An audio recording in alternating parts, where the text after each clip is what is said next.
If I had to start over at 30% body fat knowing what I know now, I'd get down to 15% body fat very fast. In this video, I'm gonna give you 5 clear and actionable steps you can take to go from fat and uncomfortable to lean, athletic, and proud of the man you see in the mirror. If your shirts cling to your stomach, if you avoid photos, if you've tried everything but still feel stuck, this video is gonna change that for you so you can finally get the physique that you want. Let's get into it. The first step I would take is what I call the reality check. Before touching macros or workouts, I'd audit the real problem, my patterns, because you didn't get fat overnight. It's the result of shitty habits, excuses, and years of avoiding reality. It means you've been choosing comfort over discipline. So I would ask questions like, how did I let it get this bad? Why do I keep starting and then quitting? What would I need to do to make failure impossible? And most importantly, what weak-ass excuses am I using to justify staying stuck? Do I tell myself I'm too busy, I'm not motivated, I'll start next month, it's not that bad? Without knowing the answers to these questions and actually getting real with yourself, you will simply continue rationalizing and you will never make progress. If you don't want to be like 95% of men who go through the same cycle of starting, losing a few pounds, binge eating, then quitting and gaining it back, you need to do this. Stop avoiding the truth and actually get real with yourself.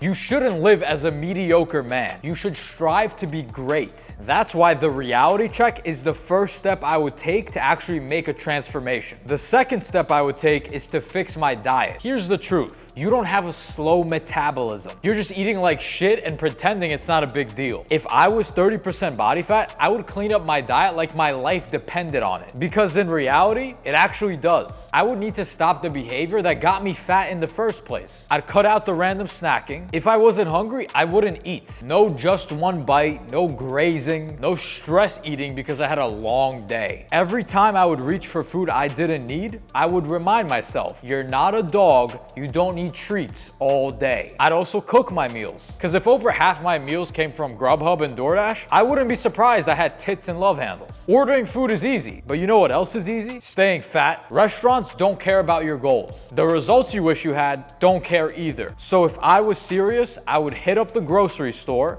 stock up on protein, high quality carbs, fruits, and get to work. The lean proteins I would get could be chicken breast, turkey, lean beef, fish like sardines or tuna, eggs, and Greek yogurt. Why would I do this? Protein is what builds and repairs your muscle, which helps boost your metabolism. It's also extremely filling, which is gonna help you reduce cravings and actually eat less calories. For carb sources, I would get things like sweet potatoes, or fruits like apples and berries. The reason I would do this is because these foods are extremely filling and low in calories. I would eat carbs at a strategic time, which would be right before and right after my workout to maximize my energy and my output. On top of this, I would stop drinking all liquid calories. Juice, soda, sugar-filled coffee, alcohol, all gone. Alcohol in particular is literally horrible for fat loss because when you drink, most of the time you end up overeating too. I would drink water, coffee, and tea only. If it had calories, I would not drink it. Would it be convenient? No, but you know what's worse? Still being the same guy 6 months from now, hiding behind a loose shirt, pretending you're okay. Being the type of guy who copes isn't fine. So if I wanted to stop being fat, I would fix my diet and actually take control of my life. The third step I would take would be to increase my daily activity level. I would start off by hitting 8,000 steps and work my way up to 10 and then 12,000 steps. That can be done in literally just 2 walks per day. I could do 1 walk in the morning and 1 at night right after dinner. I would put on a podcast, listen to an audiobook, or even walk with a friend. It's not hard and it's actually enjoyable. And unlike other sources of cardio, walking doesn't increase your appetite. Walking is good for burning calories, boosting digestion, and your overall health. It's simple, it works, and if I wasn't doing this from day one, I would be setting myself up to just stay fat. The fourth step I would take is to lift weights. Not cardio, not random fitness classes, weight training. I would train 3 to 4 times a week with intention on a structure structured plan. I would focus on progressive overload, getting stronger each week, and building actual muscle. I wouldn't waste time just chasing a pump or copying influencers with their fancy bullshit. I'd master the basics: presses, rows, squats, and I would do them with perfect form. Why would I do this? Because building muscle turns your body into a fat-burning machine, even while you sleep. And when I would lose all the fat, I would look good with a solid base of muscle instead of just being skinny fat, which is how a lot of guys end up after losing weight because they actually don't weight train. This is exactly what happened to me when I lost 45 pounds and I wasn't lifting weights. I just ended up skinny fat. That's why you need to lift weights while you are cutting the fat off of you. The fifth step I would take is getting accountability, not just getting motivation, actual pressure. Someone expecting me to show up, checking my progress, and calling me out when I slip. Whether it's a friend,